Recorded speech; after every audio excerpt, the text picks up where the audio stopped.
Kita akan ngebahas satu cerita nyata yang, jujur aja, bikin bingung sekaligus merinding. Ini tentang pendakian sebuah keluarga yang tadinya biasa aja, tapi tiba-tiba berubah jadi pengalaman yang nggak masuk akal. Nah, dengan kacamata sains, psikologi, dan juga cerita rakyat atau folklore, kita coba deh bongkar, apa sih yang sebenarnya terjadi di gunung itu? Oke, kita mulai dari kalimat ini. Coba deh kalian bayangin, lagi capek-capeknya mendaki, di tengah sepinya gunung, tiba-tiba ibu kamu dengar bisikan gaib yang ngomong begini.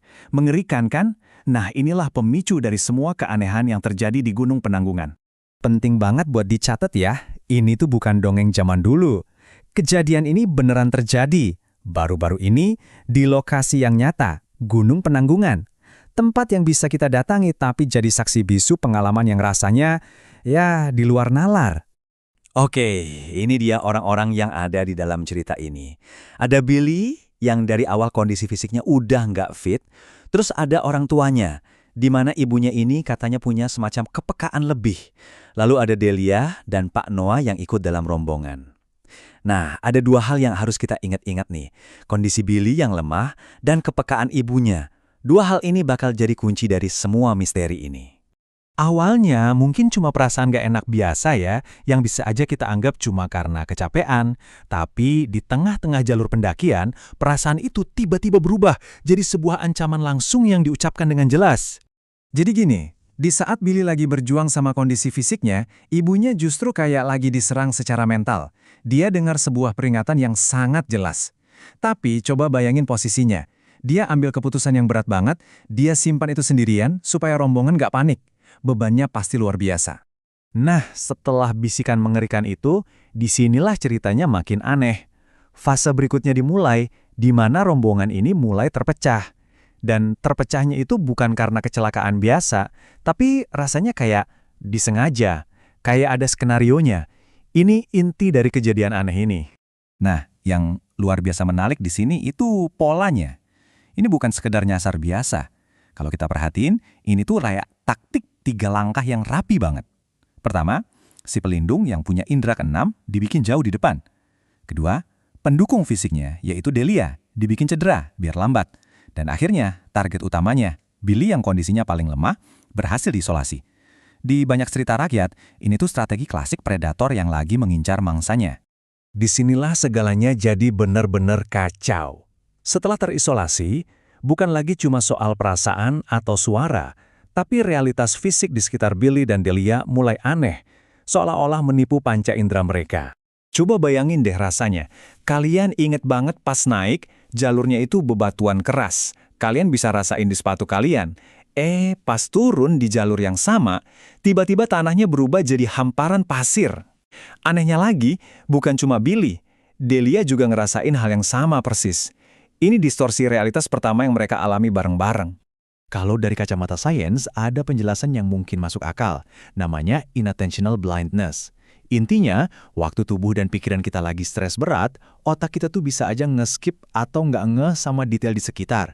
Bisa jadi, jalur itu emang ada bagian berpasirnya, tapi otak mereka nggak ngeregistrasi pas naik karena terlalu fokus sama rasa capek. Tapi keanehannya nggak berhenti di situ. Bayangin, jam 3:30 sore yang harusnya masih terang, tiba-tiba langit jadi gelap gulita kayak tengah malam. Dan di tengah kegelapan itu muncul suara cewek manggil-manggil nama Billy. Manipulasi indera mereka sekarang naik level, jadi jauh lebih personal dan bikin takut.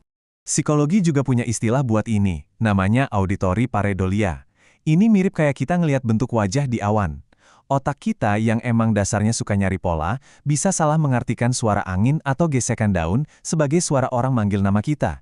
Jadi otak kita seolah ngisi kekosongan suara dengan sesuatu yang familiar. Dan disinilah pertanyaan besarnya muncul. Satu orang halusinasi, oke, mungkin. Tapi gimana ceritanya 2 orang bisa ngalamin halusinasi yang identik di waktu dan tempat yang sama? Tanah yang jadi pasir, langit yang mendadak gelap, suara panggilan yang sama. Di titik ini, penjelasan psikologis murni aja rasanya mulai kurang cukup. Peristiwa ini terus bergerak sampai ke puncaknya. Setelah dibikin bingung, capek, dan terpisah, Billy dan Delia seolah-olah lagi digiring oleh sesuatu menuju apa yang kayaknya jadi sebuah jebakan terakhir.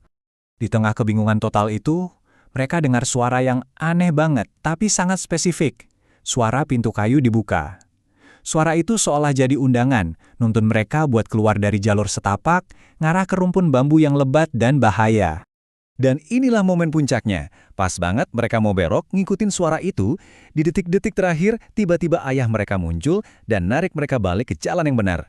Ajaibnya, ayahnya yang sebelumnya juga ngeluh kesakitan, mendadak pulih dan punya tenaga. Sebuah penyelamatan yang waktunya pas banget. Oke, setelah ngelewatin semua teror dan kejanggalan itu, apa sih pelajaran yang sebenarnya bisa kita ambil? Mari kita coba susun lagi semua kepingan cerita dan analisis ini buat nemuin pesan utamanya. Pada akhirnya, kita punya dua cara buat baca kejadian ini. Di satu sisi, dari kacamata folklore, ini kelihatan kayak perburuan oleh makhluk cerdas yang pakai strategi isolasi. Di sisi lain, dari kacamata psikologi, ini bisa jadi kasus ekstrim dari psikosis bersama yang dipicu oleh stres, capek, dan bias kognitif otak kita. Tapi mau kita percaya interpretasi yang manapun, kesimpulannya itu sama. Ancaman paling bahaya waktu kita tersesat, baik itu di hutan atau di kehidupan, bukanlah hantu atau halusinasi. Ancaman terbesarnya adalah perpecahan. Tetap bareng, saling jaga, itulah cara bertahan hidup yang paling ampuh. Penyelamatan itu bukan kebetulan loh, itu adalah bukti nyata dari ikatan batin manusia. Insting seorang ayah buat melindungi anaknya, jadi kekuatan yang bisa mematahkan mantra disorientasi itu. Koneksi antar manusia terbukti lebih kuat dari kekuatan isolasi manapun. Nah, ini ninggalin kita sama satu pertanyaan terakhir buat direnungin. Waktu kita lagi di titik paling rapuh, mana musuh yang lebih nyata? Ancaman yang ada di luar sana, yang nggak kelihatan? Atau justru pikiran kita sendiri yang lagi error? Garis batas antara keduanya mungkin jauh lebih tipis dari yang kita kira.